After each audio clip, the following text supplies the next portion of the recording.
Hey, Arthur Jeremiah here. This is Live Talk right back at you. The show that you're about to view and listen to is a show that we did probably maybe a month or so ago, but it's about, the graduates of this year, the class of 2025, and it was, titled Now What? After the capping down. So we wanted to play this back because it was the demand for it, and YouTube gave us a little issues with it, so we want to play it back so that the family can get a full scope of the information that was shared in this show or shared on this show. All right, so hope you enjoy. Of course, we're on vacation, that's why you're getting this playback, but enjoy. Thank you for tuning in, and hey, peace. All right, greetings and welcome to Live Talk. I am your host, Dr. Jeremiah, alongside my two co-hosts, Minister Samuel. Welcome back. And the spiritual ambassador, Ezekiel. Peace. All right, before we go any further, let's go to our general statement and disclaimer. General statement. Live Talk is proudly powered by TBS Goodwill, Builders of the Highway Foundation, and Men of Purpose. Together, we're bringing about awareness to the everyday challenges facing individuals, communities, and our nation. We tell our stories, listen to yours, and always respect different perspectives. Want to share your voice? Email us at livetalkorl@gmail.com to be a guest, or if you would like to contribute to our mission, purpose, go to livetalkorl.com to give a donation. Disclaimer. Information provided during this event and others to come does not constitute the official opinion of Live Talk or its affiliate entities. It is strongly recommended that viewers seek independent expert advice regarding any topics discussed, as legal requirements differ significantly across jurisdictions and are subject to frequent changes. If you have questions or concerns, you can always email us at livetalkorl@gmail.com, or you can DM us on Facebook and or Instagram at Live Talk Orlando. All right, welcome back. We always have to get that out of the way. My brothers, how are you doing? Starting with you, Minister. I'm doing great, man. Wonderful week. Coming out of Juneteenth. Yes, so sir. I'm still representing. Yes, sir. Because we have all of those other ones. I think, hey, we can keep on ours for a little bit. Right. Indeed. So instead of instead of thinking about July 4th, I'm thinking back about Juneteenth. That's right. Indeed. Brother Ezekiel. I'm magnificent. As I said, it's time to dwell on your own culture right now. It's this season, since everybody's out of school and everything, it gives you adequate time to really understand the purpose of Juneteenth and how to apply it in your daily life. Yes, sir. It's always a beautiful thing when you can wake up and to another day looking to make a change and a difference in the world. As we share this information today, we're hoping that someone can be able to get this information, to be able to, not only take it in themselves, but be able to share it to generations coming after us. So always a beautiful time, when we can come together as brothers and share information. But like you said, Juneteenth was very powerful. Had some great events that we went to, shared broke some bread with some very interesting and intriguing people. So, it's always a great thing when we can come together like that. All right, so family, with that being said, we're just going to give you a rundown of the show today. First, we'll have the minister word of today. Then right after that, we'll take a short commercial break, and then we'll come back with our main topic, graduates, now what? Living with purpose after the cap and gown. We did that in our last show, dear graduate, what I wish I knew at 22. So we in the second part of this show. Then right after that, we'll go to a commercial break. And then we have some rural or community news that we want to talk about. And then we'll end with a motivational quote or reading from the host. So with no further ado, Minister, what is the word of today? Okay, the word of today is going to be exceptional. And exceptional, by definition, is unusual, not typical, unusually good, outstanding, better than average. Exceptional is deviating from the norm, above or below average intelligence. Exceptional, being intellectually gifted, much greater than usual, especially in skill, intelligence, and quality. Some synonyms are superior, rare, unique, and uncommon. And a quote that I found, and this was from Oprah Winfrey, she said, "There is no such thing as failure. Failure is just life trying to move us in another direction." So in seeking to be exceptional, we want to surpass what is common, usual, or expected. Exceptional. All right. Well, thank you for that word of today, Minister. And we're going to go to a quick commercial break and we'll be right back. At NOY Store, we bring culture, style, and wellness all in one place. Explore our collection of cultural apparel designed to inspire and connect. From t-shirts to polos, boldly tell your story. Need guidance on your journey? Check out our books written to inspire and support your spiritual, personal, and community growth. And give your body the care it deserves with our health and wellness products like natural toothpaste, soothing body butters, and more. We're always adding new products to empower your life so you can live with purpose and style. Visit NOYstore.com today, where culture, wellness, and inspiration come together. Shop at NOYstore.com. All right. So today we do have a special guest that's joining us in the studio. He joined us in our last show, and we want to bring him back because he has a very unique perspective when it comes to just being able to move from grad school, not grad school, but be able to move from receiving a high school diploma or coming from homeschooling. Let me talk about that. Coming from homeschooling, getting a high school diploma, going into college, and now teaching at a college. So we want to bring back today to the show, Brother Shumarwell Russ.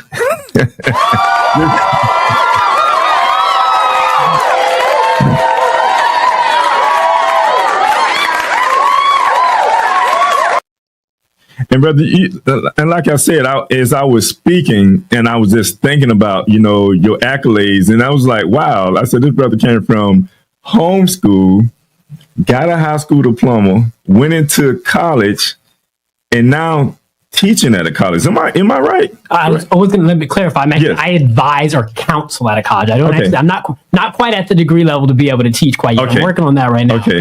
All right. But he is a student, a teacher, and a scholar. I have to say that. So we want to welcome you back to the show because your perspective was very deep. And I believe, like with a lot of the information that you shared, a lot of people can benefit from this information. So today we want to kind of continue that. And we're going to talk about grads. Now what? We talked about what we wish we knew at 22, but now we're talking about now what? Living with purpose. Talking about purpose after the cap and gown. So I'm going to open up the flow.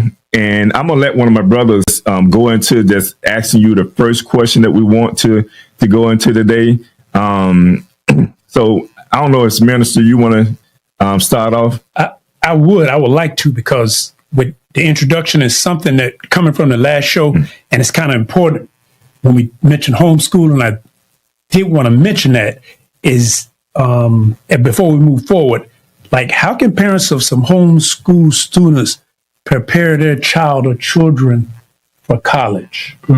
That's a good question, because it depends on what you're talking about, because there's kind of two perspectives, right? On one hand, there's the credentialing, like what is it that you need to do logistically, credentials wise, to make sure that your student can get into a college and be fine. But the other part is kind of the more kind of social, unspoken things you need to teach your child. So on the credential part, one thing parents of homeschool students need to understand is that for the most part, obviously some states vary, you're going to need some type of either high school diploma or GED in order to get into college. Your time at homeschool, sorry, as great as it might have been, it just will not cut it. So depending on what your family dynamic looks like, you need to figure out, okay, we want to homeschool for whatever reason it is, culture, education, whatever the reason is, what is the off ramp from there? That's the point that I think is really important that a lot of homeschool parents, if you want to homeschool, it's fine, but it can't be an endpoint. At some point, your child's going to need some type of credential in order just to move them forward or give them a better edge society. So what my recommendation would be, and this is what my parents did, is once your child gets around the age of like 15, 16, you really need to start having that conversation around, okay, what are the next steps? Are we going to enroll you in a charter school that is accelerated, that you can get your degree in a year or two? Are we going to just have you prepare and take a GED to then get that to get into? So that would be my main advice, that around the age of 15 to 16, you really need to start having that conversation around what are the actual next steps in order to get them able to actually legitimately, qualify for college or trade school, whatever else it is. On the social aspect, I think it's just a really important conversation to have as a family. I think one, to ground yourself on remembering why it is y'all homeschooled, right? For a lot of parents, often culture is a big reason. They might have disagreements with what's taught in school and school culture, and that's fine. What I would simply tell you is that while it's fine you made that decision, this is the world that we exist in. So whether you agree with it or not, you have to learn to operate in that world. So I think it's really important to have a conversation with the family about why is it that we homeschooled, and then understanding with our family culture and dynamic, where are the weak points that our students, our children might experience, right? If to give my personal example, we were homeschooled due to religious and cultural reasons. So we didn't often hang out with too many people outside of our religion or culture too much. So what was actually very helpful for me before I started going into college, my parents actually put me in martial arts school, where I was there 5 days a week outside of high school, where I kind of got to learn about just like being around other cultures, being around other people, learning, just how to operate, right? So I would really say those are the two biggest points, is making sure that the credentials are in place, and, preparing for that around 15, 16, and then just having a real conversation around where are the social or political weak points that our children might experience, and what can we do to alleviate or overcome those issues? I like that, because I think another part of that is just parents knowing their limits, because I just recall myself when I remember with one of my sons, and this separate from, I think, sports is education as well. And you have to know, like, when it comes to a certain age group, like how far, like, what are your limits? How much can you teach before you then hand that child off to, someone that's a little bit more qualified to teach them at that next level. So I get that. That's a great point. I want to follow up with that, actually, because I experienced this during my homeschooling, where obviously for the first few years, obviously it was just direct. My mother was teaching us. Obviously we're in like grade school. It became simple. She quickly realized when she got into that middle school time, I was like, whoa, okay, some of these fractions and multiplications that I did 20 years ago, right, I'm not quite as apt on, which is what eventually led us to actually do Florida Virtual School. So that is extremely important, that a parent needs to kind of reflect on themselves and be humble, like, what can I actually teach my child and where are my limits? Because what you don't want to do is have this idea that you can teach everything, and then you teach your child all through high school, and then by the time they get there and they're taking their SATs or GPs, they're like well behind because the parent didn't have the aptitude to teach them. So that's definitely something that parents need to be humble and not selfish about when it comes to what they're trying to teach their kids. Geometry, physics, and even, like, great point about sports. And you learn a lot from sports, but it's a whole lot different teaching that child at 8 or 9.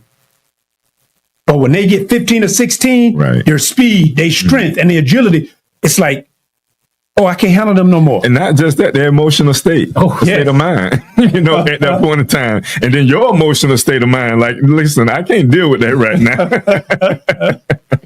So, yeah, you say you want to comment on that? Well, these are excellent points because every parent has to know themselves. Mm-hmm. They have to know where their skill set is.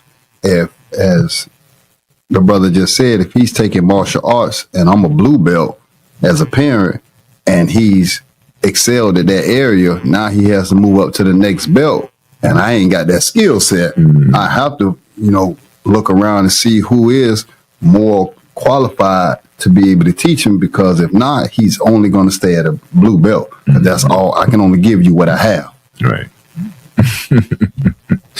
All right. So moving on to the next question. How can grads avoid comparison while still staying motivated? Ooh. Oh man. So I think it's actually interesting because I feel like there's almost a misnomer in the question, because on one hand, there's a common phrase that, comparison is a thief of joy. And there's truth to that. Obviously, if you're constantly comparing yourself to, celebrities and athletes and basketball players and things like that, well, yeah, that's going to be extremely ego deflating, because it's like when you see something and it's almost, if not impossible to get to, it doesn't motivate you because you feel like I'm never going to be able to get there, right? So that's often where people are talking about comparison. On the flip side, when you're using comparison on real world, realistic examples, that is, in my view, where real motivation can come. So I would say, I think in order to not use comparison, to stay motivated, you need to learn to differentiate what are the things you should be comparing yourself to and where you shouldn't. So I think that's really where it's most important. Again, the reason why we have those phrases is because in our society, and we might end up getting into this later, so I don't want to talk too much, but it's extremely common in our society to be blasted with ads about Dior bag and Gucci this and this and that. And then we all know the way the ads work. They got these attractive people drinking and having, and then there's all this, there's like all this research, and those commercials are meant to invoke emotions in us. It's like, oh, if I have that Gucci bag, I'll have friends. Right. If I have that Gucci bag, I'll get love. Like there's so much that goes into that. And like, that's where comparison becomes a thief of joy. Versus if you're comparing yourself like, hey, I'm 22, I graduated, and you're comparing yourself like, okay, I want to have a job out of college making $45,000 with a good salary and internship lined up to better myself. That is a great comparison. Yes. Hey, I can get there. Right. There's something like, okay, I know I have steps. I need to go reach out to mentors. I need to do job applications for decent wages. Like there's steps, and that's where you lead to motivation. So I would say the issue is that you need to make sure you're comparing yourself to reasonable and accurate interpretations of things so that you can be motivated to get there. Right. Apples to apples, oranges to oranges. We oftentimes try to compare ourselves, as the apple to the orange. It's like, it's not going to work. You'll never be satisfied because like, I'm never going to be orange like that. I'm never going to be Bestie like that. You'll never. Everybody's not going to be Steve Jobs. No. Right. And the thing is, what you need to understand is that because on one hand, it's like, I think there is sometimes a great motivation to want to be great like that. So I don't want to misunderstand that, like, it's obviously 1% of us have to be those people, right? So it's not to say that you should encourage people not to live to their fullest potential, not to reach for the stars. That's fine and great. But what you don't need to do is base your entire worldview on getting there. Because statistically, it's not likely. Does it mean to not work towards it, not to strive for it? Of course not. But when you're basing your entire self on, I'm not successful if I don't be Steve Jobs by 30, more likely than not, you're going to be extremely disappointed. Right. Correct. Yeah. One of the things you need to always do is have realistic goals and try to just be the best that you want. I know logically right now I'm fast, physically, but I'm not Usain Bolt fast. So I'm not going to set myself up to go and say, yeah, I'm finna race Usain Bolt and come out on top. Right. Because as he said, that set myself up for failure. So I can only say, well, I'm going to race and try to be the best version of myself. So as you say, when you're comparing yourself, it's not so much trying to live up to the qualities or the features that the other person may have. everybody in my age wanted to be like Michael Jordan, but everybody's not 6'6". Everybody don't have a 50-inch vertical. Right. Everybody just wasn't equipped with the innate qualities that this man possessed. Right. So you can only, like you say, you can attain to be like Mike. Just don't think you're going to be Mike. So don't become discouraged. Right. All right, so we're gonna move on to calling, clarity, and confusion. So the next question here, do one of you brothers want to bring the next question in? No, yeah, we can follow right in with those. Go right ahead. Have you ever felt unsure about your calling? Well, first and foremost, do you have a calling? And if you do, have you ever felt unsure about your calling, even while doing good things? I would say I definitely do have a calling. I would say my calling is to be, it's funny because you called it out, so you're obviously around the money. I would say an educator is my calling. Actually, I've been putting, it's always in the little topic on my resume. Educators always went up there. Because I find that, regardless of the topic I might be, working on, I just find value being able to, imbue knowledge onto other people, right? So, because I remember when I first started doing charter school, we used to do this thing. We had 3 sessions we'd go to, each 4 hours a day because we were accelerated. And at one point, without even realizing, I would utilize the first 2 sessions for myself, and the third sessions was me being a teacher's assistant, assisting other students, unofficially, to the point other teachers who I've never went to knew my name, would call the other. She's like, "Hey, do y'all have Shim in the room? Can you come help me out?" That's how it became, and it was just a very natural thing. And then same thing when I was in college, leading tutor groups, which then led me to being advising. So definitely being an educator is my calling. It definitely took me, it was through college, taking classes, experiences that helped me to learn that. When I didn't know it was my calling, that was tough because when you don't know it's your call, what is the phrase? You don't know what you don't know, right? So when I didn't know, obviously, like you said, I felt like I was doing what I was supposed to do. At the time, I'm thinking I'm going to go into politics. Everyone's telling me I should be a lawyer. So I'm like, oh, that's what everyone's telling me. And that's what I should do, right? For me, it was really helpful. I think it's really, with a calling, it shouldn't be anything that anyone is telling you to do. Someone might be telling you to do your calling, but your calling shouldn't come from what someone else is telling you to do. Your calling shouldn't come from what society is pushing you to do. A calling should be, whether it's, from a religious aspect or a spiritual aspect, it should be the innate thing that gives you value, right? And if something truly is your calling, I'm of the belief you will find yourself doing those things in different aspects of your life, regardless of what capacity you're in, right? So to go back to my example, what made me fully, and actually, again, I was in school and they made me do a whole project to write down my goals. So I kind of cheated. I was afforded a project that allowed me to.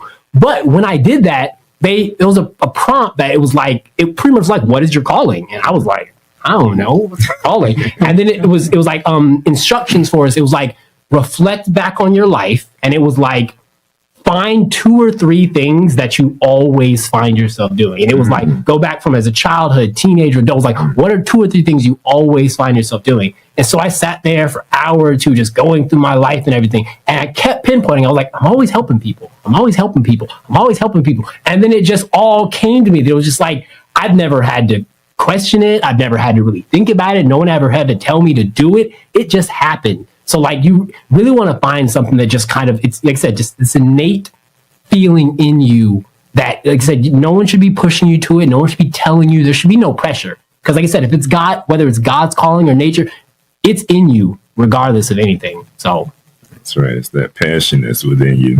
Now, the other part of that question was, have you ever felt unsure about your calling? So to go into as I was kind of figuring it out, I definitely doubted myself. So for example, when I kind of realized, I want to be an educator, my first thought was to be obviously a teacher, a standard teacher.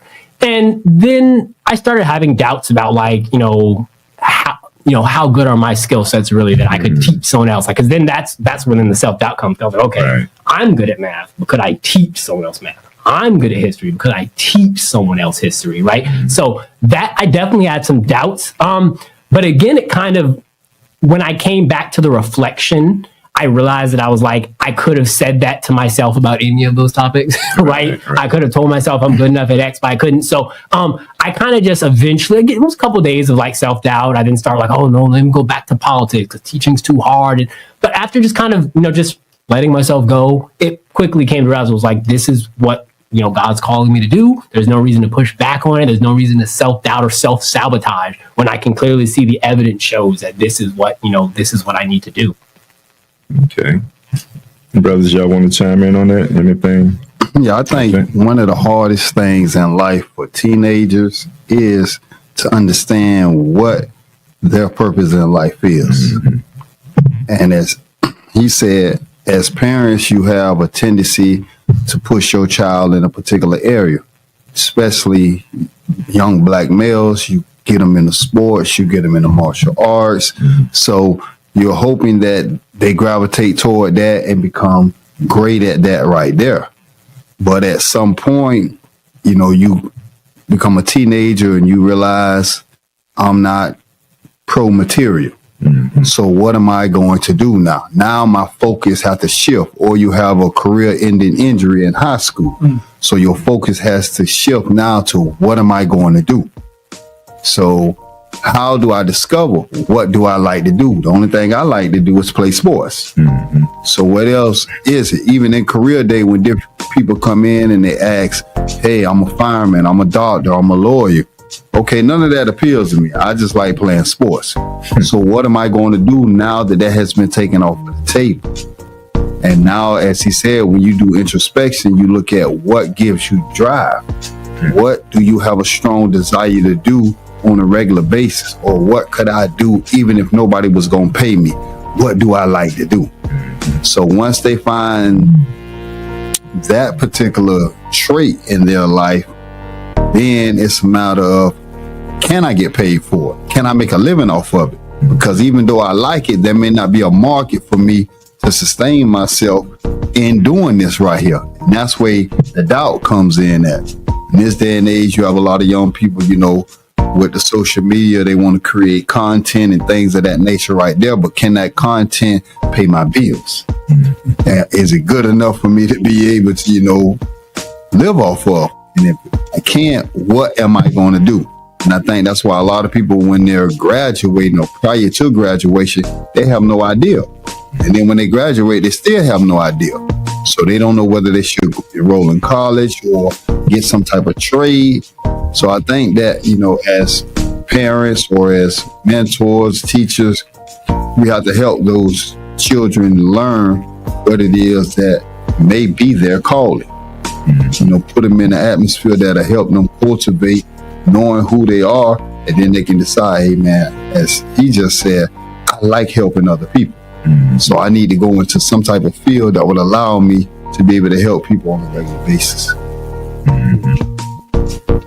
I'll follow up with that one, kind of in that same vein, but put you on the spot with this one. How can you or how can someone know if their next step is like God's direction? Is it just a good idea, or making it to that next step? That's hard, because obviously on one hand it's like, if God is calling you to do something, it is a good idea, right? So it's easy. I can easily see it be simple to misconstrue, because the thing is, how can I say this? There are lots of good ideas, but if we're going in this context, there's only one idea that God wants you to do or you're calling, right? So I can see it being very easy to misconstrue those two things. I think it would kind of, in a way, go a little bit back to the first point around, if you have people around you who care about you, they're probably pushing you to do good things. Hopefully. Most cases. They're probably pushing you to do good things. So on one hand, for example, it kind of goes back to what we said about differentiating. Again, it's fine to obviously take advice for people who you value their opinions and things like that, but not to let that supersede, what's in here. So on one hand, going back to that, it's like separating out the noise. So you need to separate out that. And then I think it really, again, kind of goes back to what the brother was saying around like real self-reflection. Right? And I think when you self-reflect on something you're doing, it's really easy to come up with, doubts about it, right? It's easy to poke holes in it and things like that. And I think all good ideas, you will be able to find some, but this, but that. I'm of the belief that once you truly find your calling, either you will not be able to have any buts. And if you do have buts, those buts will be rebutted so quickly without you even thinking about it, right? So for me now, when it comes to being an educator, obviously there are those moments where I kind of doubted myself. Oh, maybe I'm not going to do these things. At this point now, like, it's literally so ingrained in me. Like I said, it's on my resumes everywhere. Like, it's so ingrained in me that I'm like, I even one time someone asked me, they were like, what do I do? And I accidentally said, I'm an educator. And I was like, well, I'm technically because like, it's just so innate, right? So I think it really comes down to, between blocking out a lot of the noise, you really have to self-reflect. And whether that's then, if you're obviously a religious person, that's having that conversation with God one-on-one, keeping all that out. Whether you're not a religious person, whether that's just meditating with yourself, like, you really have to self-reflect. And I am of the belief that once you find that thing, it'll be pretty easy, and there won't really be much doubts to put in your head anymore. Okay. No, I think when it comes to identifying, I'm making sure my camera's right. But when it comes to identifying, to your point, whether it's God, the Most High, or idea, all the things that you said was great, and we have to know when the Most High is speaking to us. A lot of times we'll know that when the Most High is speaking to us, and we'll know if we just had a good idea that came across our head. But like you said, it's the same as the Most High speaking to us, because he only gives us good ideas. And especially when you're on a journey to really pushing forth your mission, which also turns into that purpose, because that's the destiny that we're trying to reach. I don't want to go past this here, because I know Ezekiel may have a comment on this, so I don't want to go to the next question until I leave this on the floor. No, y'all pretty much summed that one up right there. Okay. The spiritual advisor says we got the seal of approval. All right. All right. And I was thrown a little bit off at the moment because a couple of things happened here. So just trying to get my clarity back here. But the next question here, what's a time when you had no clear plan, but the Most High showed up anyway? Ooh, don't want to get too personal, emotional. So a few years back, I had a pretty bad breakup. Was living with a girl for years and everything, engaged. It was like a whole thing. And then obviously that relationship did not end so well. And it was a lot of things happened. And it was rough. It was rough. Like, obviously, like I said, because we're living in the apartment together. Then she moves out. So I'm in this apartment that we got together by myself with all her stuff still around. And it's on, but at the same time, I'm just starting my bachelor's degree at the same time. I just got a new job. So I'm trying to deal with, like, okay, I'm now in this apartment that I got with my ex by myself. I see all her stuff around. I'm trying to work. I'm trying to stay focused on school. And it was rough. It was tough. Oddly enough, I actually went through a period before this. I actually wasn't a believer. I kind of stopped being a believer. And it was actually this situation that actually got me back. And the reason for that was that, obviously, after a breakup, I felt very, it was like, my life's ending, right? Obviously, there was all these questions around what is my real value in the world? If she rejected me, who really wants me? There was, all these terrible thoughts. And I can't remember the particular scripture, but it was just something along the lines of, like, things come, things pass, and now you're here, right? And it was so simple. And I remember going through kind of a journey of, like, just reading up on lots of different religious textbooks at the time, just trying to find something to give me grounding, right? And across all of the religious textbooks, I kept coming across, like, that kind of general central message, right? I remember at one point I kind of was studying Buddhism, and they have these things called the 4 truths or the 4 paths, and it talks about how, like, there is suffering. There are the causes of suffering. There's the process you get over the suffering, and then you come out stronger, right? And it's like just this basic philosophy. And, like, I kind of just worked on grounding myself in that, remembering that, like, regardless of what happened with me and this person, I am a valued human being. I'm created in God's image. God loves me. Just like really grounding myself in those things that, like, what happened to that relationship is unfortunate, but when it comes down to it, what did the book say? That I'm suffering right now. I will go through that process. And not only will I get finished with it, I will come out stronger after, because I've learned lessons. So I actually, it's oddly enough, I actually kind of got back into my spirituality after that situation, because I had to remember that, like, issues that happen in the physical world, as bad as they are, there is more to our existence, the metaphysical, our spirit, what, powers us. I had to ground myself in that in order to come through what was happening here. Yes, sir. Indeed. Go ahead, bro. When you look at, for anybody that's a religious person and reads the Bible, every time the children of Israel deviated and the wrath of God, Yahweh, fell down upon them, that always made them decide that, man, I'm tired of this suffering. I'm tired of this chastening. You do better. I'm going to stop the foolishness and let me get back on track. So the scriptures always say that children of Israel will cry out, help us, help us. We know we in the doghouse. What do we need to do to get out of this doghouse? So it seems that one of the methodologies in life is you have to go through trials and tribulations in order to do a temperature check about where you at. And most of the times, everybody already know when they're in a situation or a circumstance occur and they can't do it themselves. That's when they find themselves praying or calling on God, even though they've been MIA for indeterminate amount of time. But you need some help. So this is going to get me back, as he said, back on track. It took this, butt whipping to get me on track. So that seems to be the order of life. When you do, and it goes back to what we were just saying, you have to do some soul searching and decide that, okay, could this have occurred just to get me back on track? Is this the lesson I'm supposed to extract out of this situation right here? As they say, there's always a silver lining, no matter how horrible event is in your life.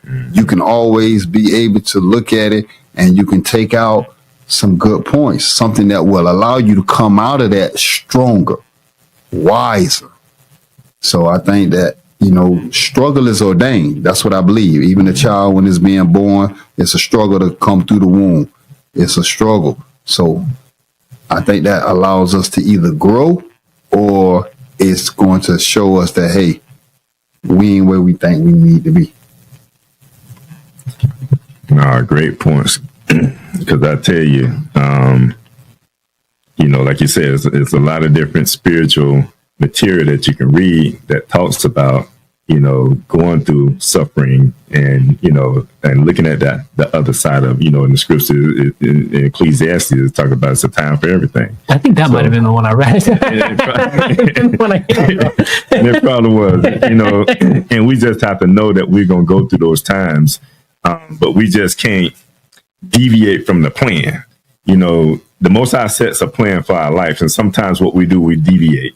And what he does is a part of correction. He takes us through those trials and tribulations so that now we get back online in order with the universe, most may say, but in line with the plan that Yahweh has directed for our life. When you talk about deviating from plan, particularly because when all this happened, before I kind of had my reawakening, I was definitely about to just like give up on most like the things. Like before this happened, I went out of state to do some teaching before I got my job now. I was about to cancel that. Like I wasn't going to do that. I was about to just like go back home with my parents, like do a simple life. Cause again, it was like, I'm not worth all these things. Right. So definitely, if it wasn't for me kind of getting my grounding back and realizing the value that I have as, a child of God and a spiritual being, I would have, my plans in life, I don't know where I would have been. I'm like, if I would have went through with what to me seemed rational at the time, right? At the time, I'm like, hey, I'm not in a good space right now. I don't think I should take on these opportunities. I probably don't have the ability to. I don't know where I would be if I threw out all those goals and plans I had because of what was going through at that moment. Wow, perfect. Well, we happy you didn't, because you probably wouldn't be sitting in front of us today if you would.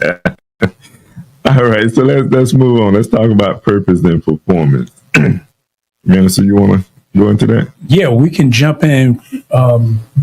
Purpose, performance. So why do you think so many young adults equate purpose with a paycheck? If you can understand, or if you want to share something on that. Yeah, I mean, point.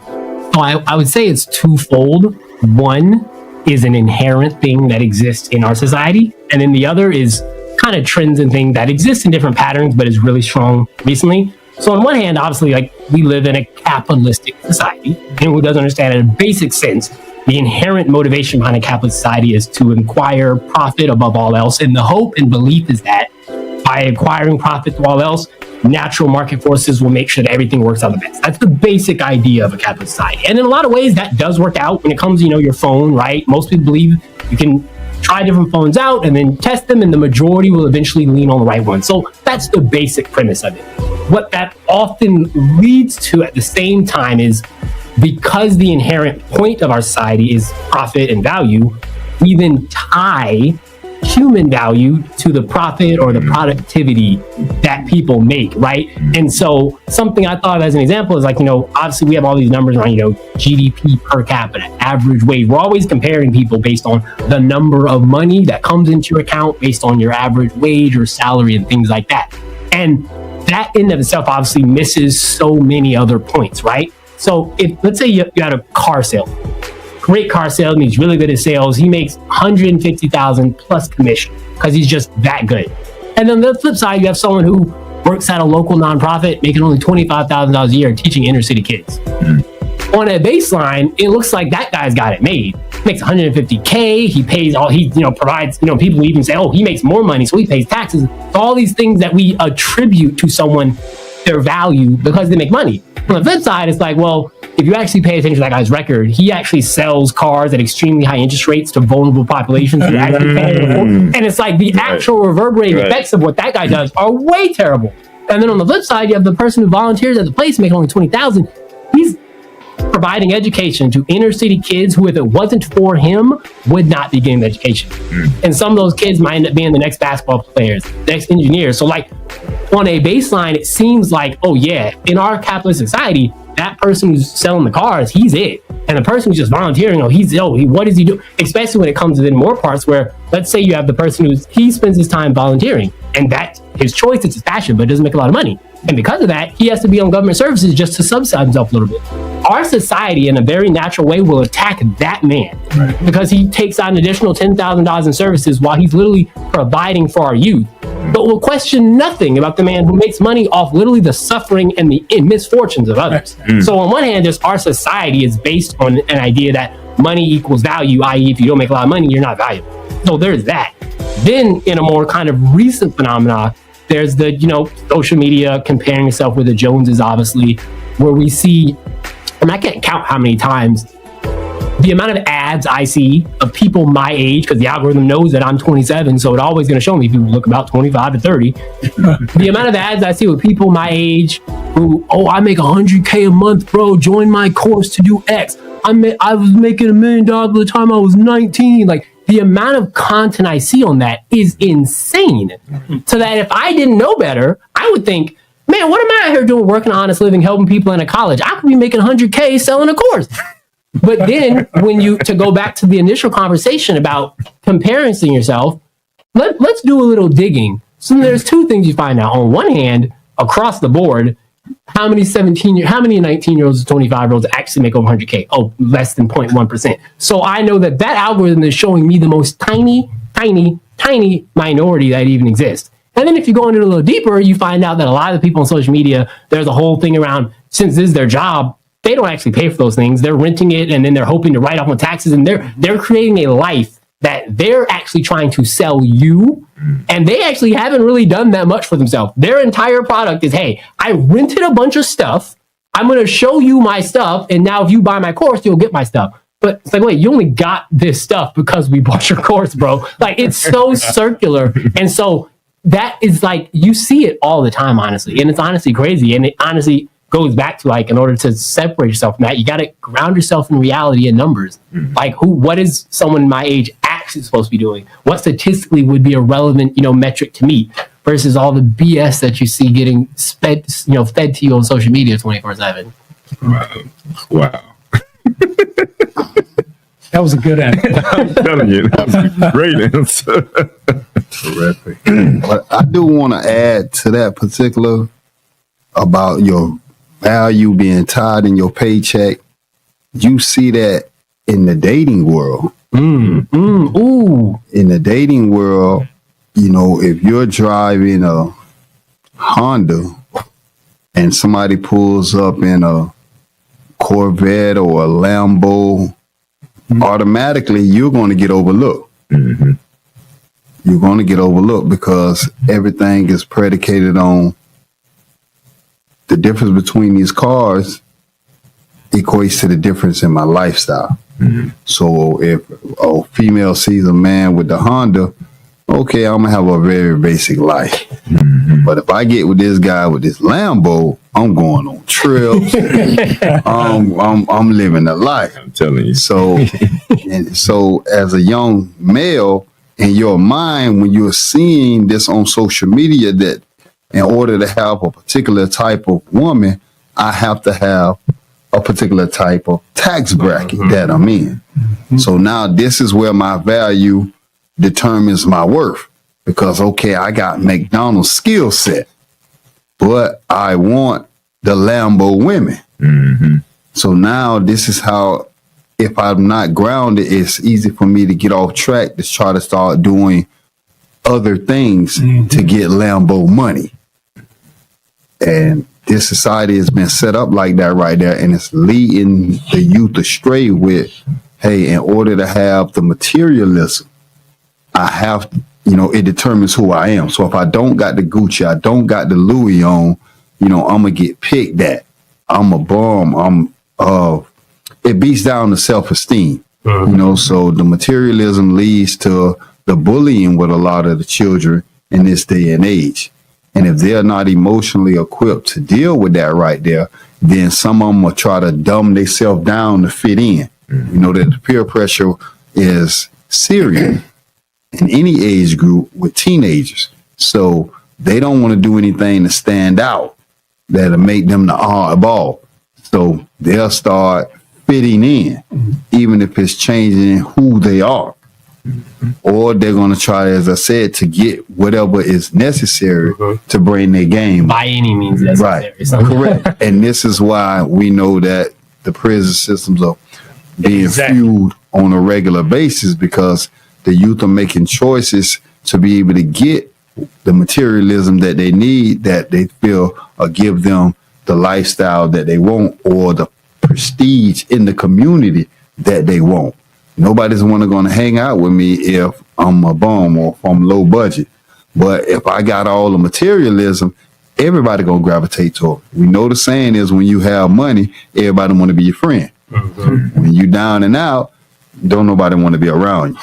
So with that type of mindset, it's easy to see why the youth ties their identity to how much they make. And that's why I ain't really work no 9 to 5. No. 9 to 5 ain't gonna get me what I need in life. So I'm finna get out here and I'm finna be a trap guard, or I'm finna be an athlete, or I'm finna be an entertainer. And that's where they pour all their energy in. And then, as you say, you look at the stats. How many youth become professional players? How many people become entertainers or actors, or these jobs that get them to 6 figures or better? It's extremely minute amount. So realistically, you have a better shot at becoming that 9 to 5 dude. Just make it the way you study, where you can become a lawyer, a doctor, something like that. That's a 9 to 5 that'll put you in that bracket, that'll be able to get you whatever type of materialism or woman, if you're a male, that you want, or female if you're looking for a man in that particular tax bracket. So we're being bombarded with that. The youth is being flooded. I mean, it's a tsunami when they look on social media, what's needed in order to be a part of the high society in your neighborhood. Just a quick comment, because I remember I watched a video one time and it was honestly baffling to me. It's this girl, she's a psychologist and she has a YouTube channel, And she brings on young women to basically break myths they have about men and money. And the things you see on there are crazy. She brought some women on. These are all women between 21 and like 28. She asked them first. She was like, what do you believe is the average salary for a man your age? And the numbers these girls said were so off base. It's like, it's no wonder. And I say this not in a mean way towards the women, because all of them are obviously single and looking for men. But it's like, I was like, if that's y'all expectations, it's no reason you're single. This 21-year-old girl, she said she thinks an average 21-year-old makes $102,000 a year. Wow. The 27-year-old girl said she thinks the average man makes $200,000 per year. They said they think over half of men over 25 make more than six figures, when it's actually only 25%. Like, their perspective, it was so warped. And it was such a clear example of, like, as the brother's talking about, like, these women have been bombarded with advertisements of this idea that, oh, every man is a lawyer making, $120K, and if they're not, they're a loser. Because then the follow-up question, it was like, what's the lowest salary you would date a man with? And most of the girls themselves, they gave answers that were just like terrible. One girl was like, I don't care how much money he makes. Obviously, I want him to make enough to support me and whatever we need. But like, I care about who he is. I was like, you awesome. These girls were all like, I need my man to make at least 80K. I need my man to make at least 120. This, that. And then this girl was just like, here's the actual stats of the wages men y'all age make. And these girls were like dumbfounded. And it was like, you saw them reflecting on like, oh, man, I guess I need to change my approach. Like, it's insane how much like our worldview is shaped by like the things that we're advertised to, and how much that shapes. Like, again, these girls are living in complete different realities, literal different realities than what actually exists. Yeah. That's because what, I don't know if it was a song or a movie. I hate to put it out. What is it? Get rich or die trying. Like, you literally is what, for especially like say with young black males, the prison is full of them. Mm-hmm. And you're looking for something that really don't exist, because you're not getting into the reality, like what that cap and gown actually mean. Or like, how do you go from high school graduating at 22, 23, 250,000? It's possible. Possible. Is it likely? But that's not the norm. No. LeBron, he go get that big paycheck, when he signed for those shoes. But how many of those get, and I'm not here, if you're a ball player, do it.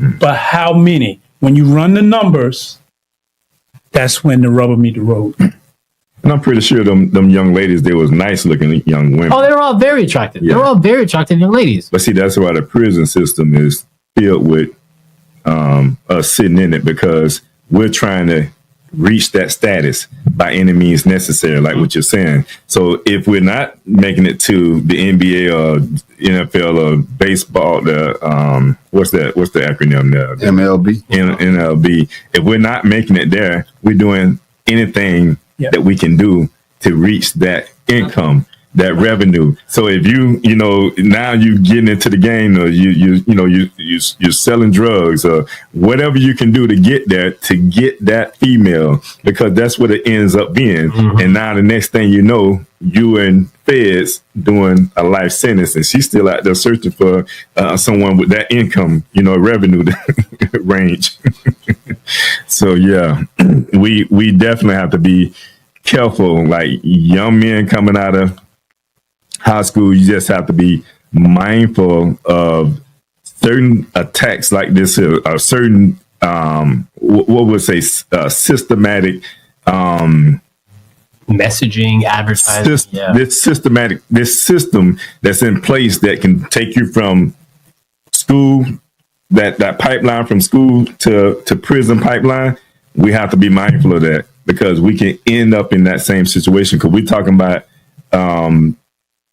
your purpose, and identifying your purpose with a paycheck, understanding what your purpose is first and foremost, and understanding that paycheck and your purpose may not be aligned. And that's even to go with what you said, that if a lot of the men did what we talked about now around reflecting and finding things you value in your purpose and not putting on the dollar, if they had a good moral compass, they wouldn't start selling drugs, because obviously they're selling drugs because they don't have a purpose. They just want to make money. Right. That's all it is. If they did some reflection, had a value, they would realize, do I want my life to be based on possibly getting people hooked to addictive substances? They will probably say no, right. But because there's no value system in place, they're just chasing the money to get the bag, to eventually get the girl. They end up doing these ridiculous things. Right. Yes, you dropping a song, but your song not making $1 million. So in the meantime, you slinging. Mm-hmm. I got to get it somewhere. Got to get so you thinking it's your music career, but it's really not a music. You slinging, and you gonna get so far. But I've been around for a long time, and the prison full of a lot of them. I have seen very few that have transitioned, took those finances and cleaned it up and put it into a legitimate business and then move forward. Can you do it? Yes. But the numbers, most of them wind up dead or in prison. Or back on the streets doing it again. dead or in prison, because you're chasing that vision of those numbers. That's not a reality. Yeah, that's true. Because that's miseducation. You can go to college and we don't want to get miseducated. You want to get a good education if you go there. But it's the same problem with the streets. You can be miseducated. And you think you know it all. But you're being just as miseducated in the streets as you would be in a system that'll cause you to graduate with $100,000 worth of debt with a job paying $42,000 or $200,000 worth of debt with a job making $50,000. Both of those are miseducation. Which brings us to this next question. I think it aligns with what we're talking about. How can a recent grad stay grounded when their job doesn't align with their passion? So we can add in there when their job don't align with their paycheck. Actually, I think those are actually two separate things. That's actually funny when your job, those are actually two separate things, man. So, I mean, the thing, as I'm pointing out, because those are two different things. Because if your job doesn't align with your paycheck, that determines on, okay, obviously I need to look at a new job. Or the pay that you're looking for. Or the pay you're looking for. Yeah. So the thing is, that obviously could be, you might be in a job where the passion aligns, but the paycheck doesn't work. So that's a different approach. In terms of when your job doesn't align with your passion, you need to figure out two things. So again, with the way our society works, there's only one of two things you're going to do. Either your job is going to align with your passion or it's not. It's kind of black and white. And if it doesn't, you have to sit there and realize, okay, my job does not align with my passion. Am I okay with that or no? Because it's fine to not be. So first you need to ask yourself and do some reflection. Do I want my job to be based on passion or not? If you decide you want it to, well, then you need to do some self-reflection. Okay, what are the skills? What are the options? What are the things I need in order to move from this industry to get into something that I'm passionate about? If you look and you say, my job does not have to align with my passion, which I think with the way our society's built, there's going to be a lot of jobs that people are not passionate about, that there's going to be people in those jobs. Well, then you need to realize, okay, if the job I do 8 hours a day, 40 hours a week is not providing me, value, passion, what can I do that will do that? And then that's when it comes into those things about like volunteering out to work on the weekends. Because again, it's easy for your job to be your passion because you're there every day. It's both what you need to provide sustenance and life and value, but it also provides, moral value and all those things. That's great when it does. If it doesn't, you need to figure out what are things, first, obviously, what is your passion? And then what are things you can do on a voluntary basis? Perhaps on a part-time job. Maybe you can't find a full-time salary job that aligns with your passion. Maybe you can find something part-time. You can find something part-time. Maybe you can find an internship that gets you experience in the field. Maybe you can do volunteer work. So I would say the real question is you determining, are you someone that wants and needs your job to align with your value set? And then from that, you can then make the determination on, am I changing jobs? Am I learning new skill sets? Am I doing things on the side that I find value? Your brothers want to ask a spin-off question from that? I think the main thing would be is, as he said, finding your purpose. Because you're graduating. You're not going to get the forever job. So in the meantime, to get by, you get the right now job.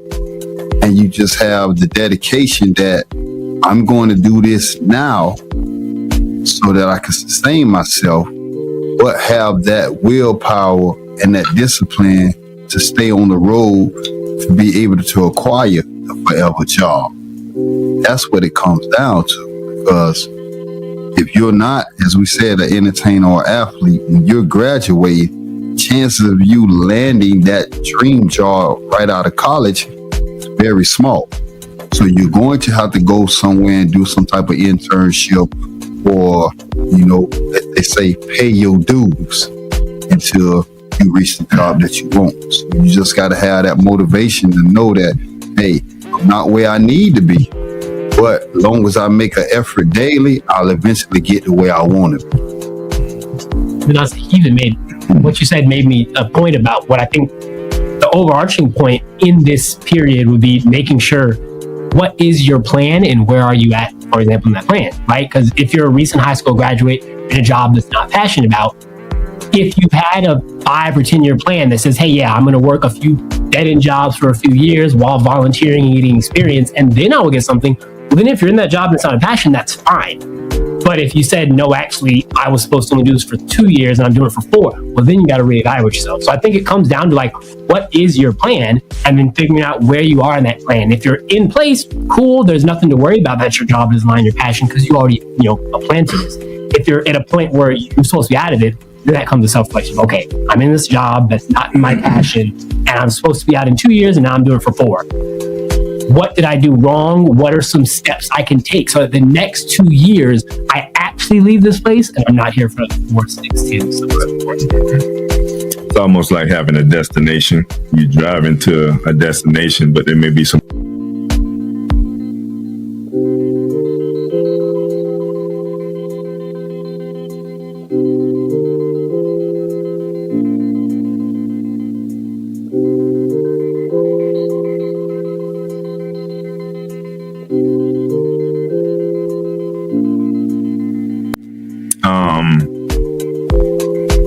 well, let's get a little spiritual. What scriptures or spiritual discipline help you during seasons of transition? It's actually funny. We actually kind of talked about this a little briefly. So like I said, for particularly Buddhist philosophy was something that I followed for a few years, like 14 to 17, as I'm kind of transitioning out of being a believer, but still trying to find a path, right? Because I think it's very innate in humans to have to, want something bigger. I think it seems to be innate in us. So I definitely follow lots of kind of Buddhist philosophies, because a lot of the philosophies, as we talked about, it's a very calming approach. It's very hey, life moves on, lots of phrases around, the wind blows, but so long as, the tree is stable, you'll be fine. So a lot of it was just remembering that the world is moving forward. That's fine. Change happens. It's what you do during that change and during that transition that really matters. And so that was kind of the philosophy that grounded me, because as I'm, going through change where, I lose a job and I'm maybe trying to, change a new job, might have to move where I'm living and things like that. It's very easy to get overwhelmed, become stressed out, start freaking out. And then when you're freaking out, start making not very smart decisions on things. So I kind of had to ground myself in realizing that change happens. Not only does it happen, it's okay. And that it's not the change that is the problem. It's how we handle that change that's really important. And when I got grounded in that philosophy, it became a lot easier to manage, because I wasn't complaining about the fact that change was happening. I was being proactive about the fact of how can I react to the change, right? Because before taking that, every time something bad would happen, I would, I just want to I'm be honest, I complained. I then go through bouts of wanting to drink a lot. That was just the truth, because I'm these changes are happening. I don't know how to handle them, and it's a lot, and I don't know how to deal. So I'm just going to numb myself, basically. Versus then when I ground myself, I'm I don't need to be mad at these changes. The fact that they're happening is a part of life. And it's not only it's good that these changes are happening. Maybe in this moment, I can't appreciate those changes yet. But once I learn to adapt and come through them, I will understand that this is just a season of transition, and that I'll come out better on the end. It's almost like a serenity prayer, right? Correct. Right with that one then. How, to tie into that, how would, trusting in God, trusting in the Most High, or trusting in Yahweh, how's it different in real life versus on paper? I mean, Or if you can. yeah. I mean, so on paper, I think following God's words, being an upright, moral person on paper is very easy. Whatever your religion said, whatever, it's like, you read the scripture, you, in theory, follow what the actions say, you be a good person. On paper, that sounds so easy. In reality, kind of what the brother said, you are going to be tested like it's nobody's business, whether it is decisions you have to make that can impact other people, and you have to, reflect on, am I going to be selfish or am I going to be selfless in these situations? It's going to be situations where you are perhaps doing things that you shouldn't do, and then there becomes that, okay, what I'm doing is not illegal, but I know morally it's not right. It's very easy to just like, well, there's no law against it, versus that, okay, I know maybe man's law says it's okay, but like, should I really be doing this? Should I really be doing this thing? So I would say in general, it is much harder to live the moral path, the righteous path in real life. On paper, it's very easy, especially with people very strong in their faiths, to just like, believe in Jesus, things will be good. Be of this, it'll be good. But to then go back to the scripture, faith without actions is meaningless. And I think that's sometimes where I think a lot of people miss it, is that by just going to church once a week, by just reading the Bible when you're supposed to, and whatever, like you're doing it. It's like, that's so baseline. I would argue, and this is me as not even a Christian, I would argue that's extremely basic, that you read it and you go to church. Like, where are the actions that you're doing that God or Jesus told you to do? Where are you volunteering your time for the poor? Where are you working to better society? Like, so I would argue that it's very easy on paper to be a religious person and sound righteous. In reality, when you're tested, when you actually have to go out of your comfort zone and, do things within God's works rather than just say them, it's a whole different ballgame. Yeah, as far as the application of the laws that's supposed to govern your life, whatever belief system that you have, you can have that faith in it 100% until it's time to test it. Mm-hmm. It's just like they say about boxers. You can get out there and shot a box and you the world champ until you get in front of somebody and you take a lick. Mm-hmm. Now it alters your reality. So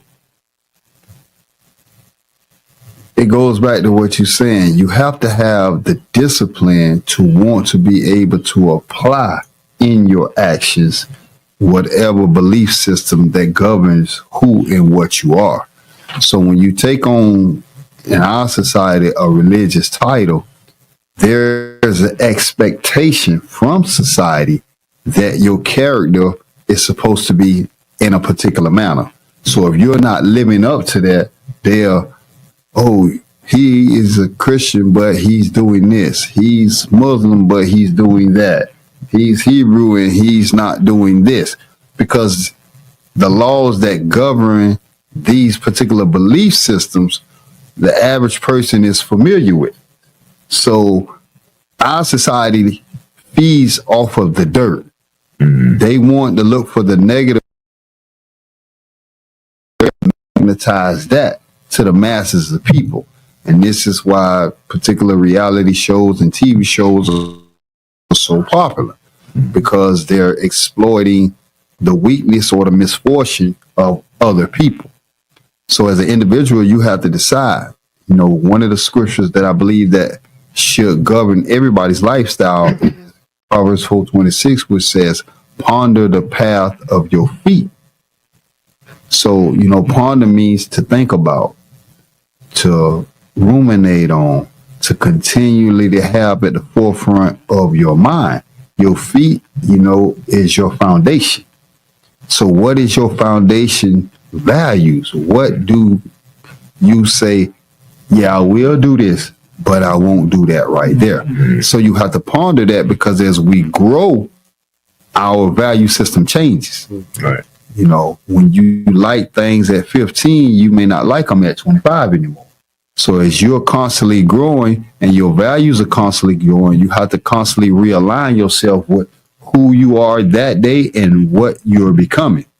So you have to constantly look at your foundation because it's shifting as you take in new information.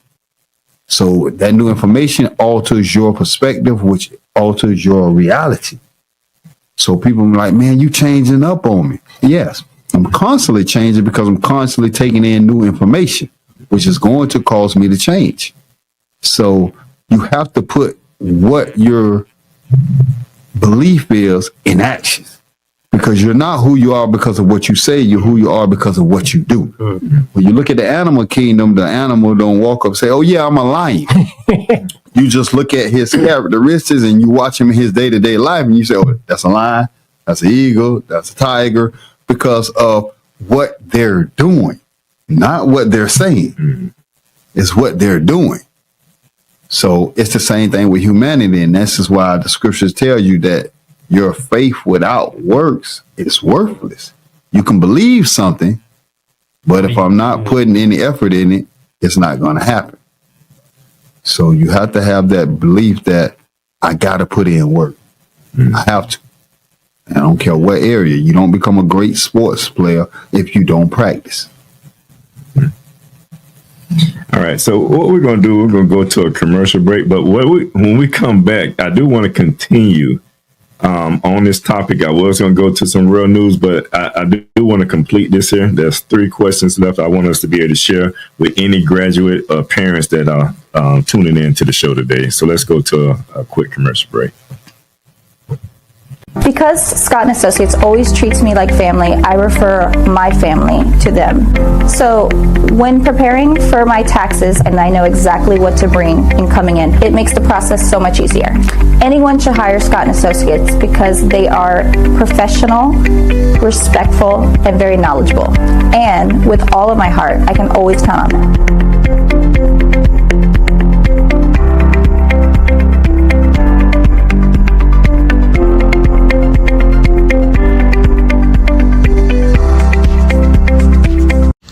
Get ready for the Nation of Yahweh's Feast of Tabernacles. Pre-register for our on-site gathering before September the 15th, and we'll gift you the exclusive Nation Time t-shirt, free. Join us under the banner of unity, love, and purpose. Your shirts are our way of saying, welcome home. Register now. T-shirts are limited to the first 50 people. Visit feastofyahweh.com today. All right, welcome back. Normally we would transition into some community or real news, but we want to continue on the topic today because I think it's very important, because a lot of youth have graduated, class of 2025, and we just want to put some good information out there that they can tune into and hopefully use moving forward. So just getting into the next part of this show and the questioning, it's about encouragements for grads. And one of the questions that I had was, what's one lie culture tells graduates that you'll love to correct? Oof, a lie. There's so many. There's so many little things as you get older and you read and learn that, like, how many misconceptions there's so many, honestly, particularly in context of grads kind of preparing for their life. I think I would tell them that, like, it's okay to not have everything figured out, and that's fine. Again, to kind of go back to the conversation we're having, I think a lot of social media gives them the idea that right after they graduate, if not a few years later, you need to have it made, man. You should be already making $1 million already. I mean, what is it? This actually made. I came across a video on TikTok one time from this dude who apparently is a big channel and apparently people like him. He said, if you're a man in his mid-20s and you don't have a Lamborghini bought outright, you're a failure. And I was just like, okay, I understand this is partially rage content. I get it. But, like, then I look at some of his other videos that he talks about all these things, like if you're a man under 30 and you don't have 100 and you're not making 100K, you haven't made it. Like, there's all these perceptions to have everything very early on. And then what happens to a lot of young people, which I think this is partially why a lot of our youth have more mental health issues than older generations, is that they're exposed to all these things that are making them self-doubt themselves in ways that I don't think other generations have had to. Like, I mean, I can't, like I said, I kind of grew up right at the tail end of like the technology generation. So I experienced some of it, but I can't even imagine being like 7 and you're like already on YouTube 24/7. How warped your reality on things will be. Like, I'm old enough now to where I still watch things. I'm entertained by them that I find kind of a little dumb, but I'm able to discern that, like, okay, this is just entertainment. I know it's not real. If you're a 7-year-old or a 10-year-old or a 14-year-old watching those things, you're not going to be able to discern that this is not real, that this is not statistically relevant to your life. And so I think that's why so many young people are so depressed or so anxious, because they're like, oh man, I'm 22 and I'm only making 30. And so that means I'm a failure in life. And so then you start getting all these medications and getting into drugs and drinking to ease that form of, oh, I'm not worth it. I didn't make it. So you gotta, excuse me, like I'm sorry, I was so in it. What was the initial question? You threw me off. I got that shit because I got a little threw me off. What's one lie? The lie, there's the lie that you gotta have everything. You gotta have everything made right after or very soon after you graduate. Life is a process. It takes, what is it? The constant phrase, Rome wasn't built in a day. Right. Patience is a virtue. There's so many which kind of goes back to all the cultures for thousands of years have understood that how important patience. That's why it's in all the religious textbooks. That's why it's in all the philosophy books. How important it is to not rush, to use discernment and judgment, and to wait. And a lot of young people do not know how to do that anymore. And I would implore you, learn to be patient. Work hard, work for your goals, have all that. But the fact that you don't have it all now is not a problem. It's okay. Okay. All right. I got another one for some encouragement. If you can throw another one at you, if you could get a 1 minute, like a voice memo to the class of 2025, or like an elevator pitch, what would you say to them? Oh man, class of 2025. The period you're in your life right now is the most impactful and important period you're going to go through, and that's for a couple of reasons. One, you're just starting your career or getting that opportunity. Utilize it. Gain experience. Talk to people. Get mentors. Like, don't just be get outside your comfort zone, right? That is going to be extremely important for many people to do. So take advantage of that to then go on the financial aspect of it. You're young now. Start saving now. Start investing. Even if it's just $50, $100. Start investing and start gaining knowledge on that, and start gaining knowledge in that.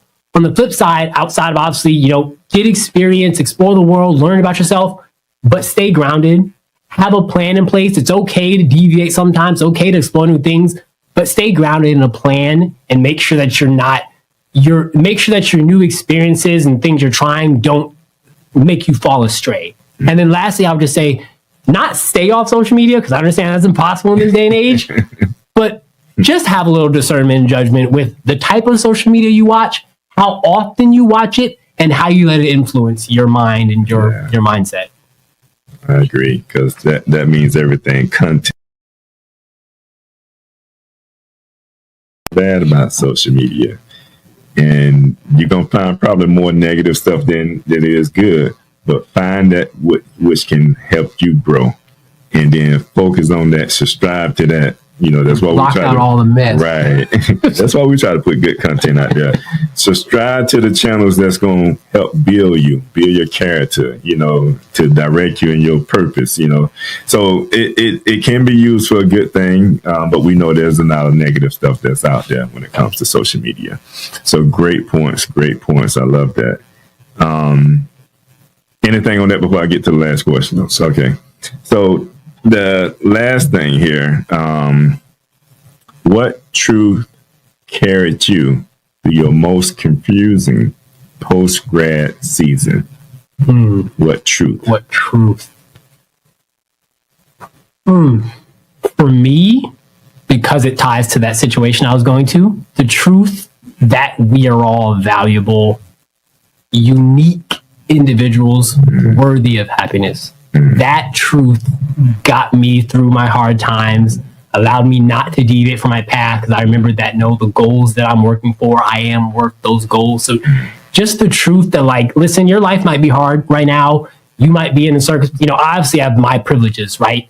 A lot of people do not have those privileges. Your life, and because of that circumstance you're in, understandably, I can understand why you don't feel like you're valued, right? Maybe you're not in a job that's providing you meaning. Maybe you don't have a large amount of family connections. There's lots of reasons why you might feel that way, but everyone should remember that you are valuable and worth it.